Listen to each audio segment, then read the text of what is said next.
started the reading, did you not? And you read Scripts People Live? Yes. Well, I'm reading it, and I also got Games People Play. Oh, you did? Okay. I got it because I needed it, yeah. Well, what Games People Play is the first book that was written about games by Eric Byrne.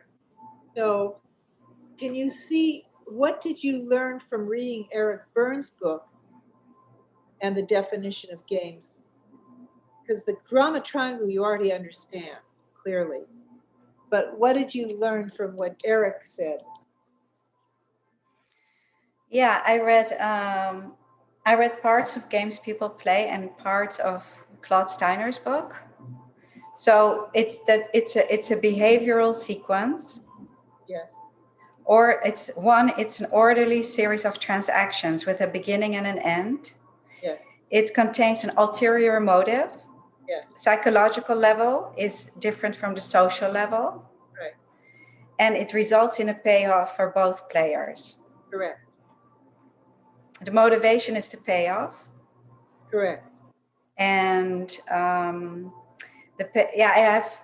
wrote all the notes, but so I don't know if you want me to. Let's talk about how you see it in action, because now you understand it theoretically. Now tell me about a game structure from that perspective rather than the drama triangle that you come across recently. So there is a con, a gimmick, a switch, and a payoff. Correct. And so I wrote out some, because that is hard for me to give you like complicated, sophisticated examples, but I have some easy ones. You understand what the con is? Yes, the con is the hook. Correct. And what's the gimmick? And the gimmick is the handle that somebody will latch onto the con. The other person, right? You understand? Sorry? The gimmick is in the other person. Yes. Two-part. Player one is the con, player two the gimmick. Then there's a switch, and then each person takes a payoff, right? And it's an ulterior transaction to begin with.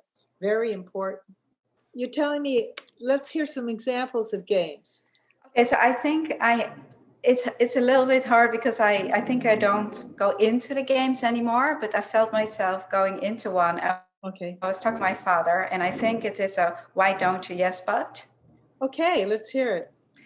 So the con was that he was saying to me, it seems that it's not working out the way I like, and people are not doing a good job, and when I'm not there, then they're walking all over me, and I'm tired. He said, I'm tired, and he was unhappy with the people that work for him. So what's the con? Well, the con was that he was basically saying, he was in a way asking for help, I think, because he was saying this to get some advice. Or attention. Attention? Yeah, sure. Probably to get attention. Because he's doing a lot of Ain't It Awful, isn't he? Well, he did this because he was so sick that he was saying that, and he was very upset. So maybe he did want to get some attention. Yeah. From me.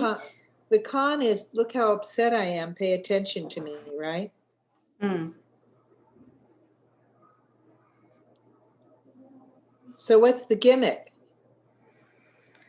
What I said was, the way I got hooked is like, why don't you talk with them?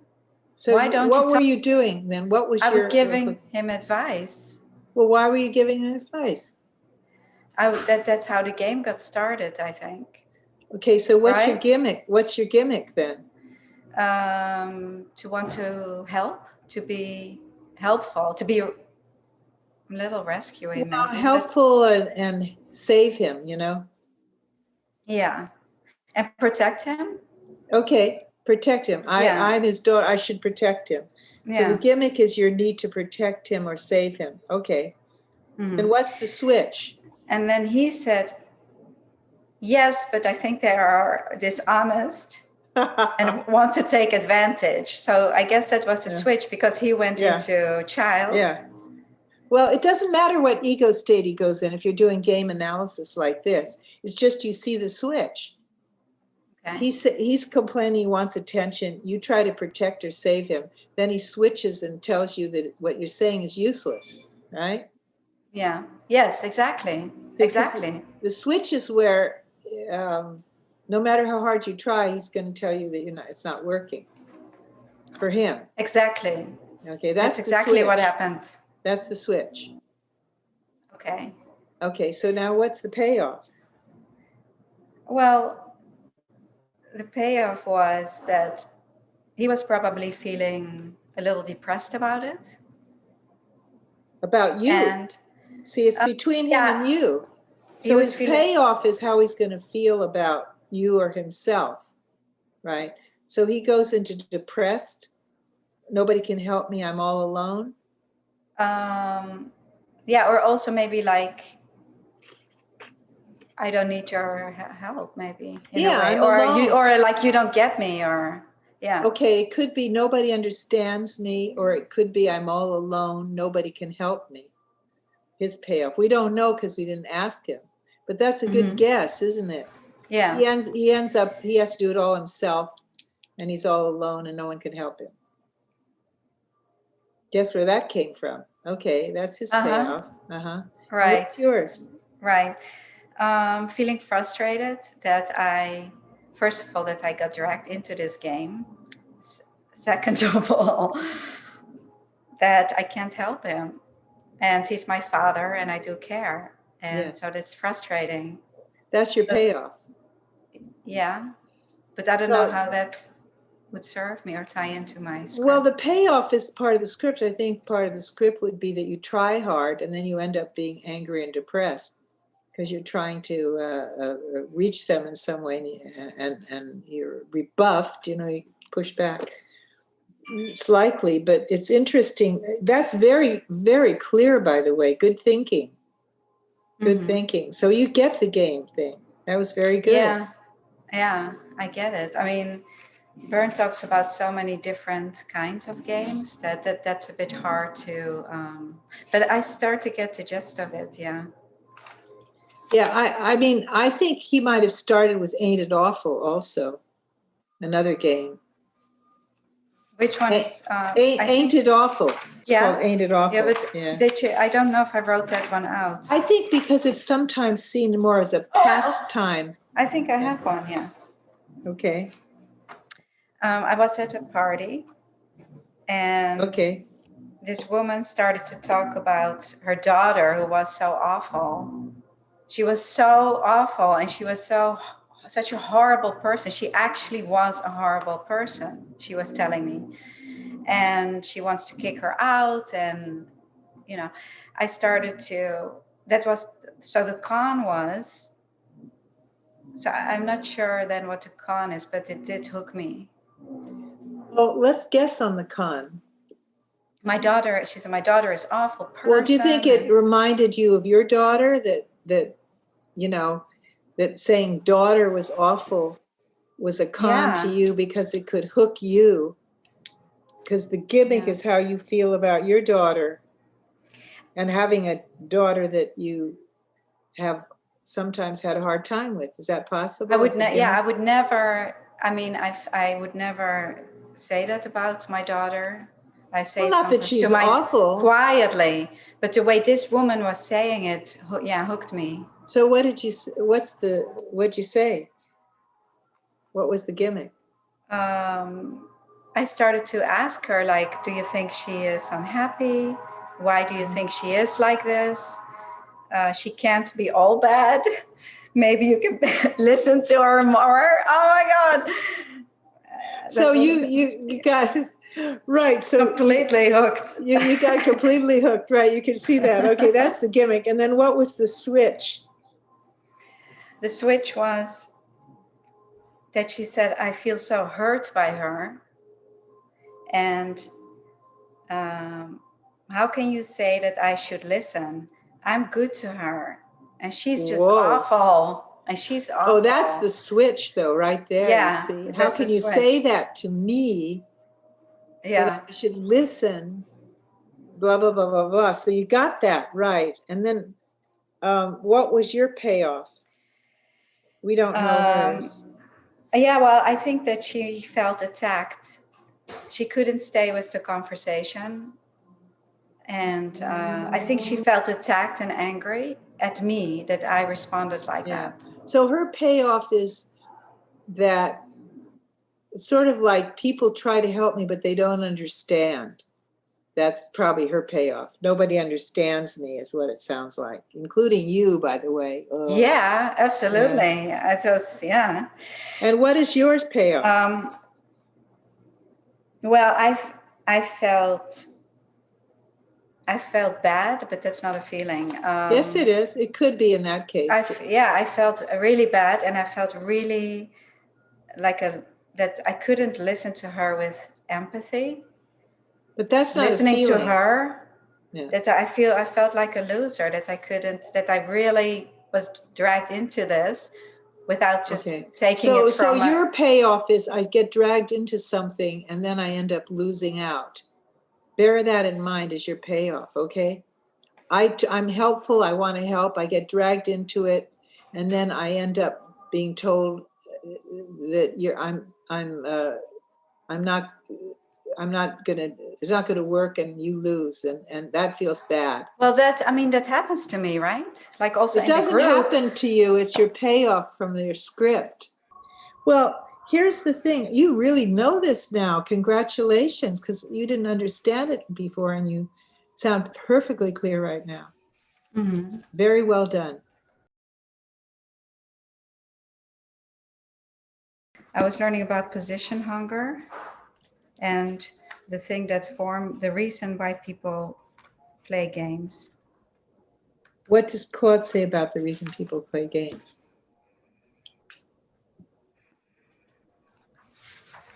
Hold on 1 second, okay? There's 3 reasons. Stimulus hunger, which is strokes. Right. And a game is an exchange of strokes. So that's right. from his book. Stimulus hunger, correct. Scripts People Live. Okay. Stimulus hunger, which is structure hunger or position hunger. And it's the same as strokes. And a game is played when people cannot obtain or receive a stroke. They go into a game to get strokes. They really want intimacy, which I also now understand better what it is. Yeah. Yeah. But keep in mind that the drama in a game is what feels like a stroke. I don't think it really is a stroke, but it does address stimulus hunger because it energizes you, right? Mm-hmm. There's a lot of energy in a game. Like if you're just pastiming and you're talking about the weather in pastime, it gets pretty boring pretty fast, doesn't it? So it's not really, you don't really get strokes. I don't think those are strokes. You could say they're strokes if you define a stroke as a unit of recognition, of recognition. But then you know about the difference between conditional and unconditional strokes, right? Yes. And you know the difference between positive strokes, negative strokes, or none at all. You understand that concept? Yes. Okay. Yeah. Good. So yeah, I think I got those down. And then there is structure hunger, which is time structuring. Yes. To be in a social situation so the person can transact. So you can transact with someone. Yes. And then this third one of the need to create a game is position hunger, to justify your existential life positions. And that has to do with the payoff. I also think, and I'm adding my own thought about it, that position hunger includes status. That there's been a lot written about status where people establish through a game or through just interaction with people what their social status is. You know what I mean? Mm-hmm. So status hunger I would add that in as my own view of the hungers. You know, I was just in a session with someone who was afraid to have people look at her elevated status in society because she's afraid of the envy because of her Oh, status, you see. So people have, I think, status hunger. They need to feel that they're where they are on the hierarchy very often. But that kind of fits with structure hunger too. But I think structure hunger is how you allocate your energy and your time and your attention, correct? hmm, Basically. So you understand the difference between stimulus hunger and structure hunger? yes, yes. Well, stimulus hunger is related to strokes, Yes. Uh-huh. the exchange of strokes, Yes. and structure hunger is related to time structuring and pastimes. Right. So that's the thing where you go on withdrawal or rituals or Yes. activities. Yes. So those Correct. are all the different levels that create people want to create a game. Right. But keep in mind that I think structure hunger is it's a natural event in human life, which is to have structure, to know how to allocate your time. You know, if you're just looking at timelessness, you're in a dream, you're floating, you know? But in Mm-hmm. everyday life, when you're conscious, structure hunger is really important, isn't it? Yes. Um, t- yes. I think it is also to get strokes. It's Yes. either Yeah. self-stroking or because withdrawal has to do with self-stroking and then, rituals and Yeah. pastimes. Yeah. Yeah. They all, well, when you get to ways of structuring time, yes, that's right. Okay, I think you have a good, keep reading Scripts People Live because it's an important document, especially when we talk about the different kinds of scripts, and we'll do that when we get into scripts. Okay, so you know the 4 positions, but you're going to tell me what they are anyway, right? Yes, it's I'm okay. I'm okay. You're okay. Mm-hmm. I'm okay. You're not okay. Mm-hmm. You're not okay. I'm okay. Mm-hmm. And I'm not okay. You're not okay. Correct. Now, it sounds very simple, but this isn't so simple. Mm-hmm. Now, some theorists have talked about we'll call them the life positions in a social context. Some talk about it in a intimacy context. There's a difference because someone could act out, I'm okay, you're okay on the social level, but on the psychological level with someone else, they may take another position.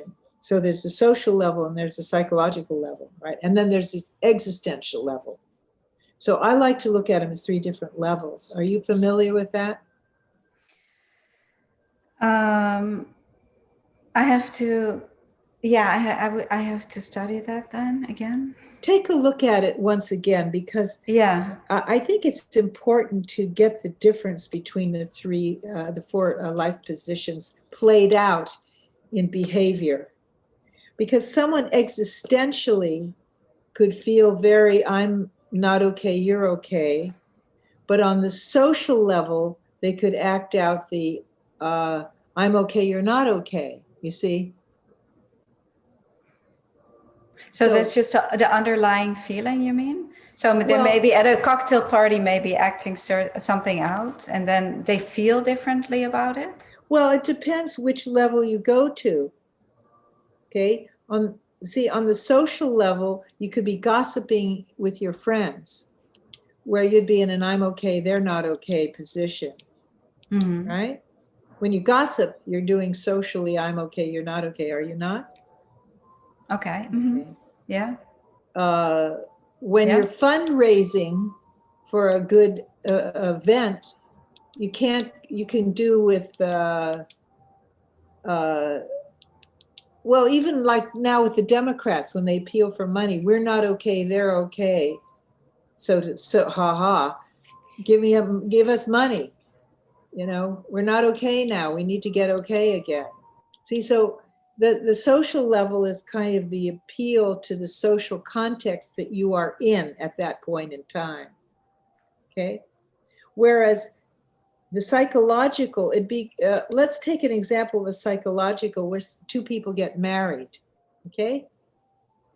And sometimes what'll happen is on the psychological level, this may never been spelled out. I'm okay, you're not okay, and is attracted to her because I'm not okay, you are okay. Okay? You get that? Do you see how that could get played out in a marriage? What is his position again? I'm okay, you're not okay. I'm okay, you're not. I'm not okay, you are okay. Right. How do you think that marriage would look? She's gonna really like serve him and try really hard to make him happy. It sounds like she probably has some anxious attachment, and she will to be attracted to somebody like that. Well, but it might be that she's scripted that way socially to serve men, like in some countries, that's in an Arab country, that would be a classic on the social level and maybe on the psychological level as well, that women serve men and men are okay and women are not okay, right? Yeah, but I think if it's on a cultural level, maybe it's less, maybe it feels less like I'm not okay. If it's cultural, because the whole culture carries it and it's a tradition and all of that. Good point. While on a psychological level, it can be very problematic in a But marriage. it could also be the other way around, that even on the social level, men are superior to women. On the psychological level, she could dominate him too. He could be the little boy and she's big mama in that marriage. If he feels that he's okay and she's not okay? No, on the psychological level, he could feel I'm not okay, you're okay. On the social level, men are superior. On the psychological level, he could be little boy to mommy. Or she could be little girl to daddy. Okay? So you mean within a relationship, you can have all these different positions happening at the same time? Kind of. Complicated. Well, when you're a clinician, you diagnose it on the psychological level and existential mostly. Now, Tom Harris, one of the writers originally around the time of Eric Berne, wrote a book called I'm Not Okay, You're Okay. And he was a Christian and he had a belief system people are born not okay. Oh, yeah, I read about that. Okay, that's Tom Harris. Yeah. Okay. Yeah. But Eric Berne didn't have that position. His was you're born okay and you get turned into a frog by your parents. And then therapy is supposed to turn you back into I'm okay, you're okay, supposed to make you okay. It's interesting. Again. Right. But that's one of the primary value systems in transactional analysis, except for Tom Harris, who didn't take that position.